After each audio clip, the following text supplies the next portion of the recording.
March 1945. Somewhere in the Rhineland. The air smells of wet canvas and disinfectant.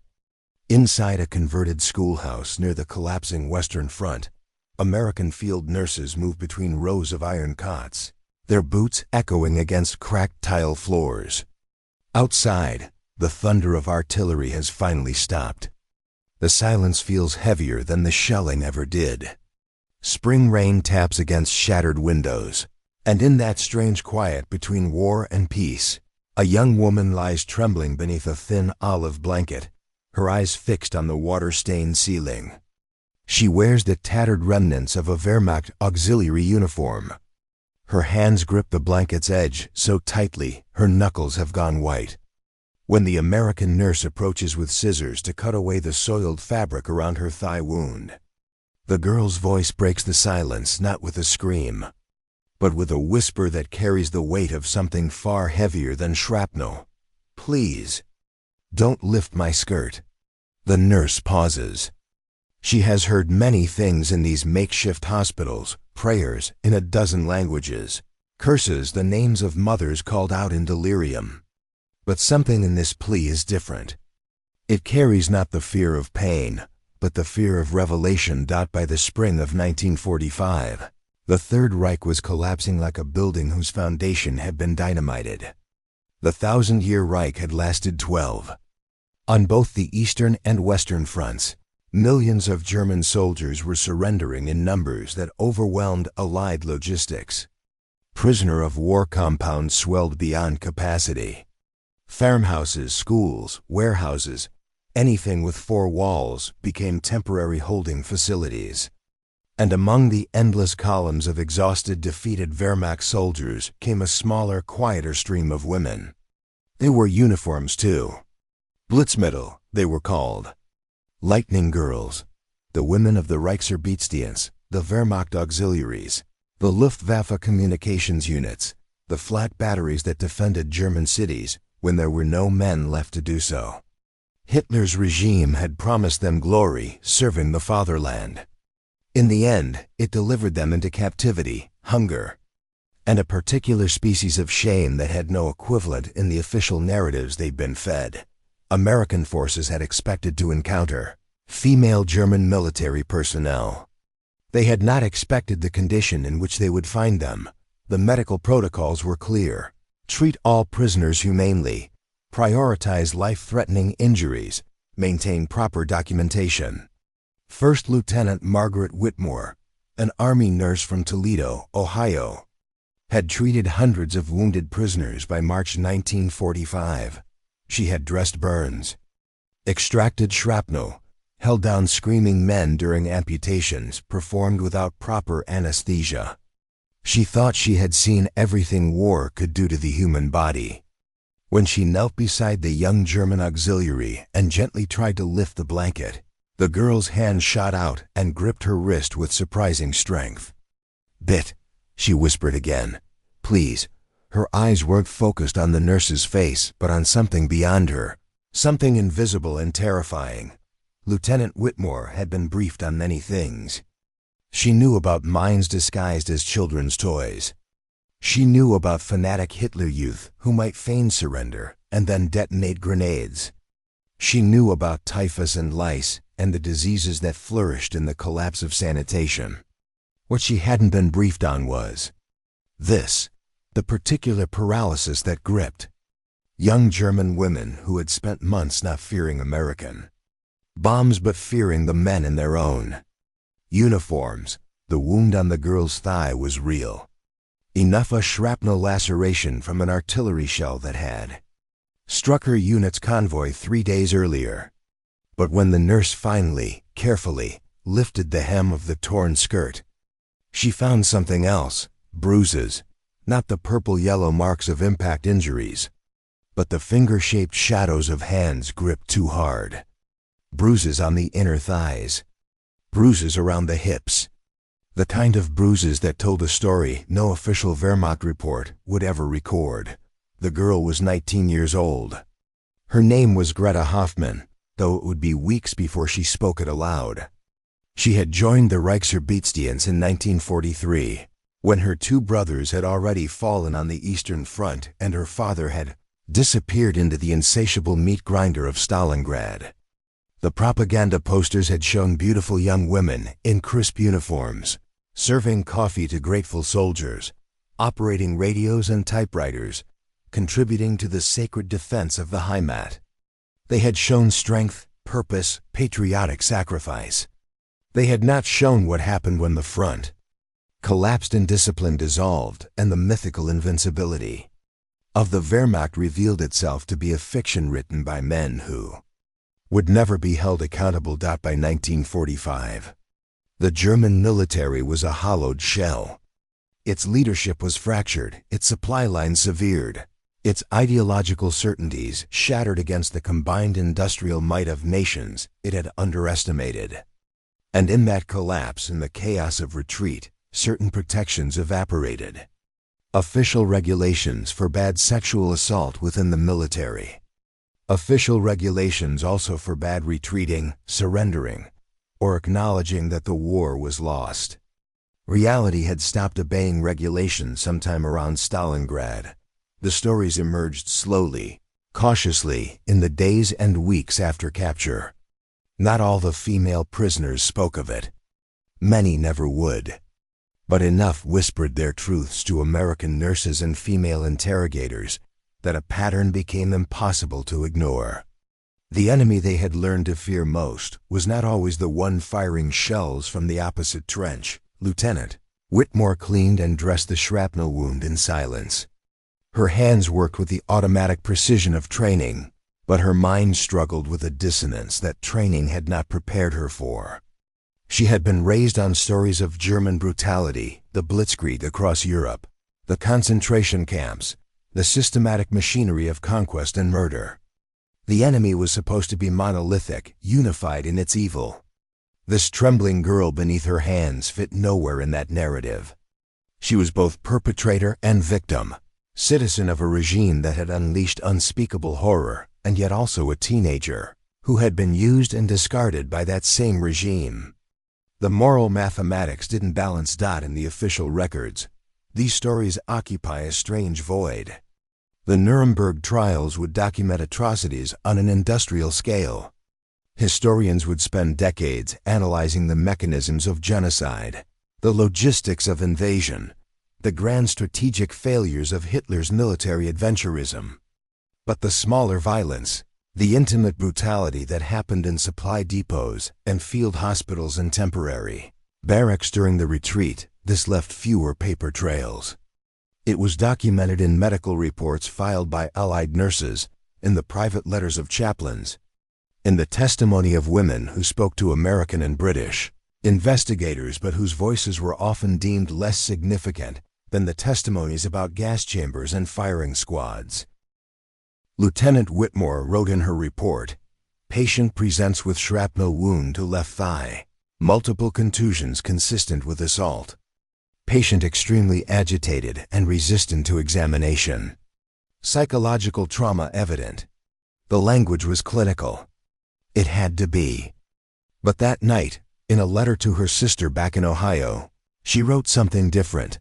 "Today I treated a girl who was terrified not of us, but of what we might discover. I keep thinking about what kind of hell she must have lived through, to be more afraid of a nurse with bandages than a soldier with a gun." The paradox was this. German women captured by American forces in 1945 expected brutality. They had been told stories about the savage Americans, about the barbaric treatment that awaited prisoners, about rapes and executions. These were the narratives fed to them by Reich propaganda, the same propaganda that had promised victory, that had promised Lebensraum, that had promised everything except the truth. So when they fell into American hands and found instead field hospitals with real medicine, tents with clean blankets, mess halls serving hot food, not abundant, not generous, but consistent, the cognitive dissonance was profound. Greta Hoffman, in the weeks after her capture, slowly began to speak.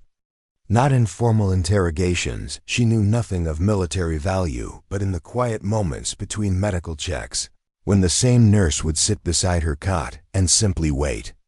She spoke about the last months of the war, about the chaos of retreat, about officers who abandoned their posts and soldiers who had stopped caring about anything except survival. She spoke about the night her convoy was strafed by Allied fighters, and she had hidden in a ditch beside a burning truck, convinced she would die. She spoke about how relieved she felt when American soldiers finally found them, and then how guilty she felt for feeling that relief. "We were told you would kill us," she said in halting English learned from a dictionary years earlier. Or worse. "We were told many things." The nurse asked what she meant by worse. Greta looked down at her hands. The same things that were already happening. This was the hidden wound, not the shrapnel in her thigh, but the shattered expectation of protection. She had believed in something once. Not necessarily in Hitler, though the propaganda had been relentless, and when you are 14 years old and your world is circumscribed by radio, broadcasts and school teachers who wear party pins. Belief is not really a choice. It is the only atmosphere available to breathe. But she had believed in order, in structure, in the idea that the uniform meant something, that service meant something, that there were rules and they would be followed. By March 1945. She knew differently. American military command struggled with the question of female, German POWs in ways both practical and philosophical. The Geneva Convention stipulated treatment standards, but their framers had not anticipated the total mobilization of populations that characterized the Second World War. Were these women combatants? Some had operated anti-aircraft guns, their fingers on triggers that had brought down Allied bombers. Others had been clerks, nurses, radio operators. Where was the line? And did it matter when the regime they served had obliterated every other line of human decency? The decision was made, finally, on pragmatic grounds. They would be treated as prisoners of war, entitled to protection and basic care, held until their status could be properly adjudicated. In practice, this meant overcrowded facilities, limited resources stretched thinner, and the constant challenge of managing populations separated by language, ideology, and mutual incomprehension. But something unexpected happened in these spaces. The abundance, or what passed for abundance in spring 1945, became its own form of propaganda, more effective than any poster or radio broadcast. American field kitchens served meals made from supplies that arrived with mechanical regularity. The food was not gourmet. It was not even particularly good. But it was there. Every day.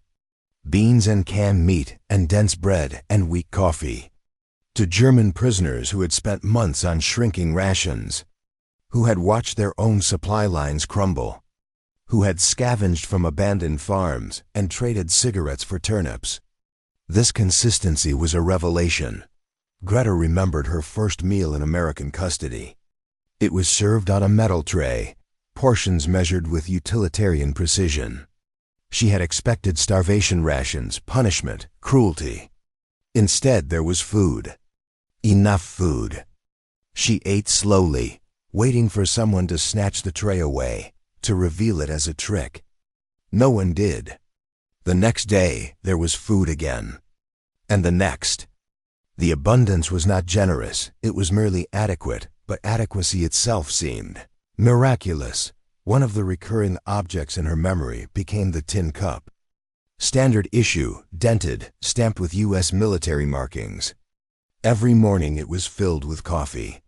Real coffee, not the acorn substitute or chicory blend that had become standard in Germany by 1944. The coffee was bitter and lukewarm.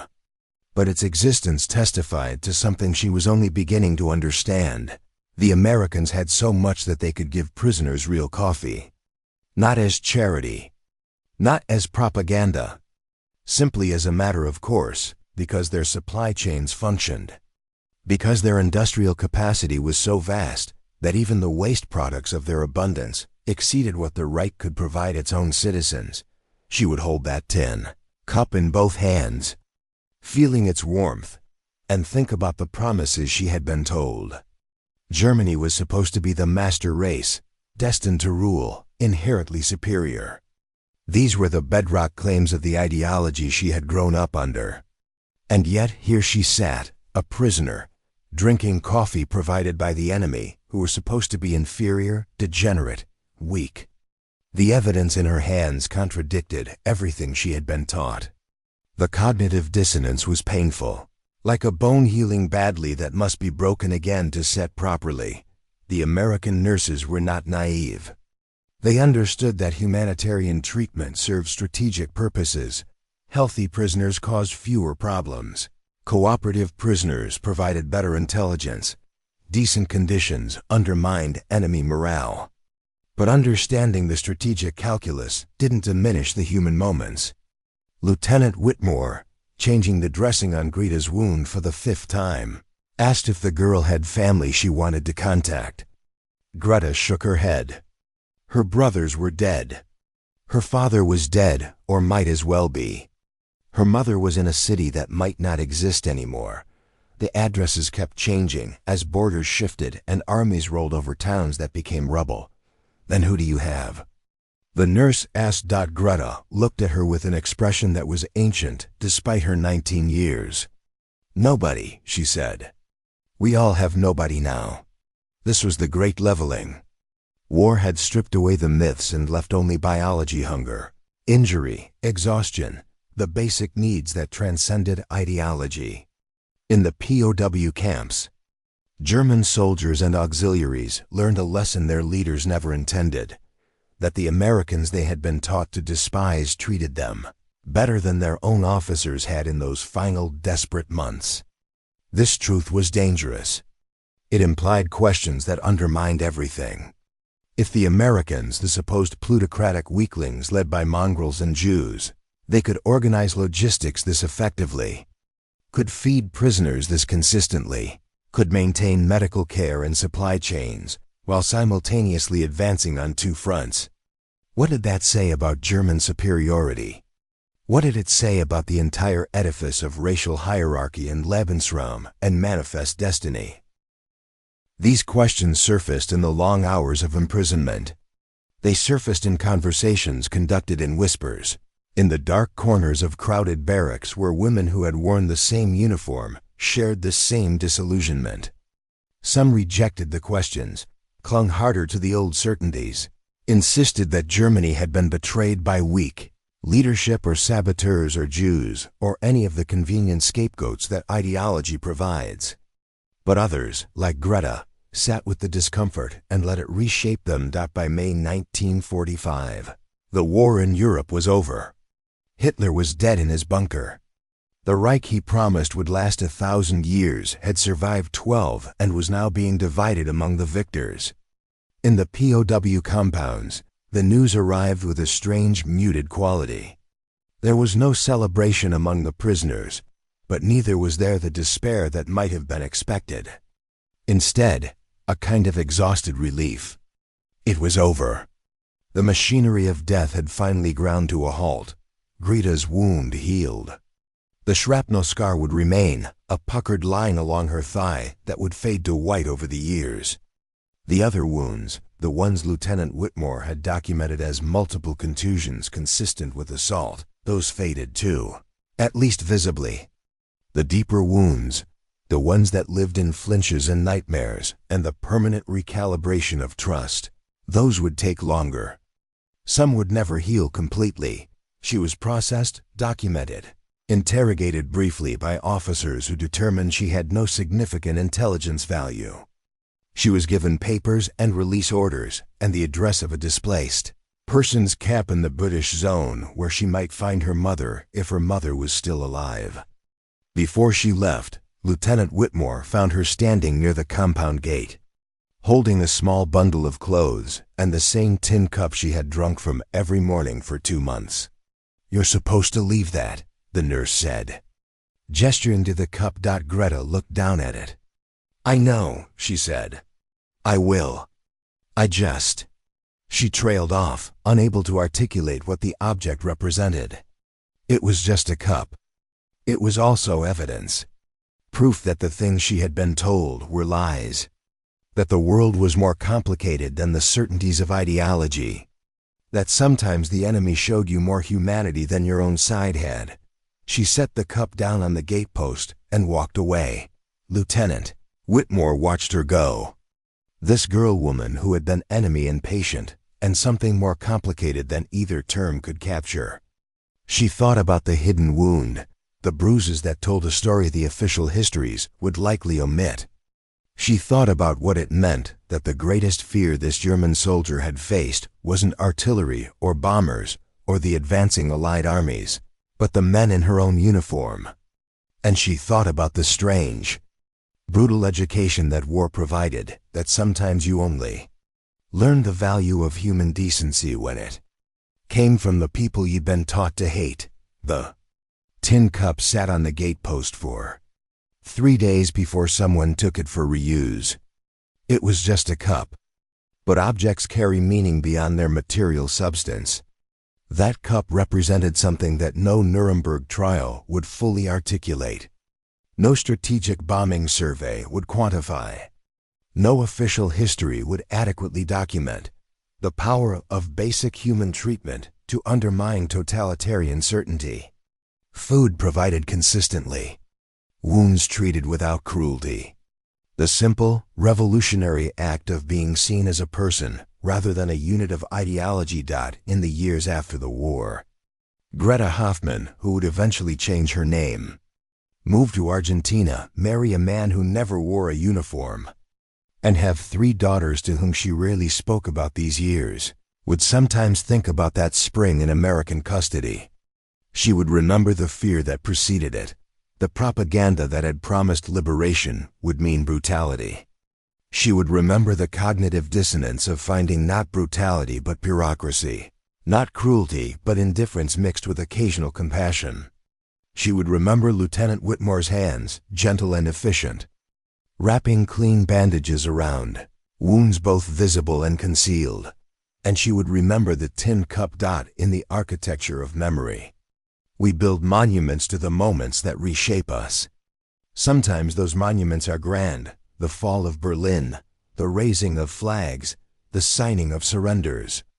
Sometimes they are small: a nurse's careful hands, a consistent meal, the absence of the violence you were told to expect, the revelation that the monsters in your nightmares wore the same uniform you did, the hidden wound that stunned Lieutenant Whitmore. That March day was not the shrapnel. Shrapnel she understood. Shrapnel was the expected currency of war, the mechanical transaction between artillery shells and human flesh. The hidden wound was the betrayal, the discovery that the protection promised by the uniform, by the ideology, by the 1,000-year Reich that would never come, was a fiction. The real enemy had been inside the wire all along. This was the lesson that totalitarianism eventually teaches all its true believers, that the system is built not to protect you, but to use you. And when you cease to be useful, the protection evaporates like fog under sunlight. The Americans didn't need to launch a psychological warfare campaign to communicate this. They simply had to provide the basics: food, shelter, medical care, and let the contrast speak for itself. By summer, the POW camps began to empty as prisoners were processed, denazified, and released into a shattered Germany that barely resembled the nation they had fought to defend. Many would spend years rebuilding, physically and psychologically. Some would never fully reconcile with what they had participated in, what they had believed, what they had lost. The machinery of coming to terms with complicity is slower and more painful than the machinery of war. But in the quiet moments, in the privacy of memory, some would return to a specific instant, the moment when everything they'd been told collided with everything they could see, and the lies finally shattered. For Greta, it was the moment an American nurse gently lifted a blanket to treat a wound and discovered another wound beneath it. And instead of recoiling or exploiting or ignoring, simply documented it, treated it as real, bore witness to it. That was abundance too. Not material abundance, though that mattered.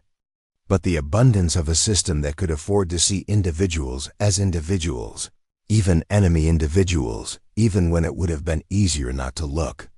The abundance of a culture that, for all its flaws and contradictions, had enshrined in its founding documents the radical notion that dignity was inherent, not granted by the state.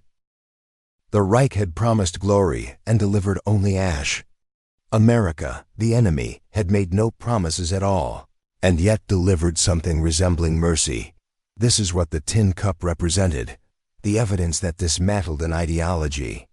You cannot drink propaganda. You cannot treat wounds with slogans. In the end, the material world asserts itself, and all the grand narratives must negotiate with the stubborn facts of logistics, food production, industrial capacity, and the basic human needs that ideology pretends to transcend, but never does. 70 years later, in a small apartment in Buenos Aires, an old woman would occasionally tell her granddaughters fragments of a story. She would not tell them everything; some truths remained too heavy to pass down intact. But she would tell them about a spring when she was very young, when everything she believed collapsed, and she learned that sometimes salvation comes from unexpected hands. She would tell them about a nurse whose name she never forgot, though they never saw each other again. She would tell them about a tin cup and hot coffee, and the strange grace of being treated like a human being by people who had every reason not to. And she would end with this: I learned that freedom is not an idea. It is a practice. It is what they do when they don't have to, when you have no power, when you cannot demand it. That is when you see what a people truly are. The hidden wound beneath the skirt was real, but so was the hand that treated it. In the space between those two truths lives the whole complicated legacy of war, not just the battles and strategies that fill official histories, but the small, decisive moments when individual human beings choose whether to see each other or look away. That March day in the Rhineland, Lieutenant Margaret Whitmore chose to see.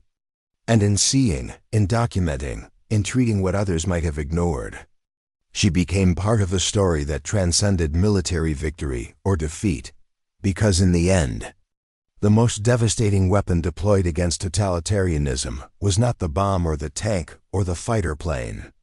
It was the simple, revolutionary act of human decency offered consistently, without fanfare, backed by the industrial capacity to make such decency sustainable. The Reich had promised that might made right, that strength justified everything, that the weak deserved only subjugation.